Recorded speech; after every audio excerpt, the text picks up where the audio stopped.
আসসালামু আলাইকুম। আজকে নিজ হাতে বাইকটাকে ধুবো, বাংলা কথায় বাইকটাকে গোসল করাবো, একদম ফ্রেশ করব, ঠিক আছে।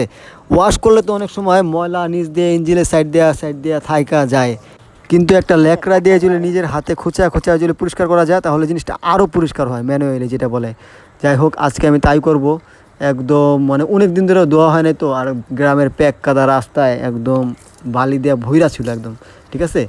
যাই হোক, আর আজকে দিনটাও ভালো আছে, তাই বললাম যে আসলামি না করে বাইকটা ধুয়ে ফেলি। আস্তে আস্তে ধুইতেছি, এখন আমি চাক্কা দিয়ে দেখুন মোড়া মোড়া দিতেছি, মানে বালু যে আছে অনেক দিন ধরে বালুগুলো পরিষ্কার করা হয় না, তাই আমি একটা ল্যাকড়া দিয়ে বালুগুলো সাইড থেকে একদম করতেছি, তুলতেছি। একদম পানি আগে ছিটাই দিলাম, পানি ছিটাই দেওয়া পরে বালুগুলো খোঁচা খোঁচা বের করতেছি ইঞ্জিনের সাইড দিয়ে, চাক্কার সাইড দিয়ে, মানে এখান দিয়ে আর বেশি, সবচেয়ে বেশি বালু। প্যাক কাদা রাস্তায় চলালে তো বুঝতেই পারেন আপনারা কত, এই যে দেখছেন, মানে বলবো কি, দেখছেন মানে এদিকে প্রচুর বালু, প্রচুর বালু। আর উপরে দেওয়া পরিষ্কার করলে তো হবে না নাকি, নিচ দেওয়া পরিষ্কার করতে হবে। উপরে দেওয়া এত পরিষ্কার করতে হইব না, নিচ দেওয়া যে এখানে বালু, এখানে দিয়ে যে সাইলেন্সার পাইপ দেওয়া, এই দিক দেওয়া কত বালু যে দেখছেন। পুরা ডলাডলি কাজ হয়ে গেছে মোটামুটি, যা একটু আছে ডলাডলি কাজ হয়ে গেছে। তাও একটু সামনে দিয়ে একটু ডুইলা মুইলা পরে পানি মারি, একটু সামনে দিয়ে একটু মাথাটা ডলা দিয়ে, একটু ডলা মোলা মারা পানি দেওয়া দিই।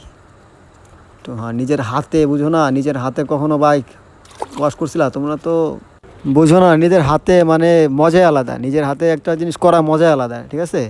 তাই আমি সবসময় বাইক নিজের হাতেই ওয়াশ করি।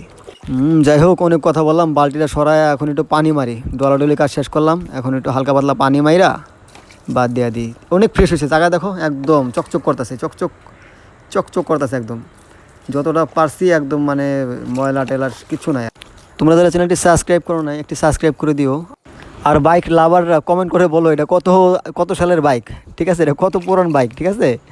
যাই হোক, আজকে এই পর্যন্তই। ওইট দাঁড়াও, উপরে দিয়ে একটু পানি মারালো, একটু দেখো, একটু উপরে তো পানি মেরে মারালোই, ছিটের ভিতরে পানি মারি, টাঙ্কির ভিতরে পানি মারি, মাইরা মুইরা পরে যায় নাকি। যাই হোক বন্ধুরা, আজকে এই পর্যন্ত, আবার নেক্সট ভিডিওতে দেখা হবে। ভালো থাকো, সুস্থ থাকো, আর আমার ভিডিওটি ভালো লাগলে অবশ্যই সাবস্ক্রাইব করো। এই জ্যাকি স্টপ স্টপ, আরে স্টপ। আল্লাহ হাফেজ ভাই, একটু কুকুরে চুপ করায় এখন। আল্লাহ হাফেজ।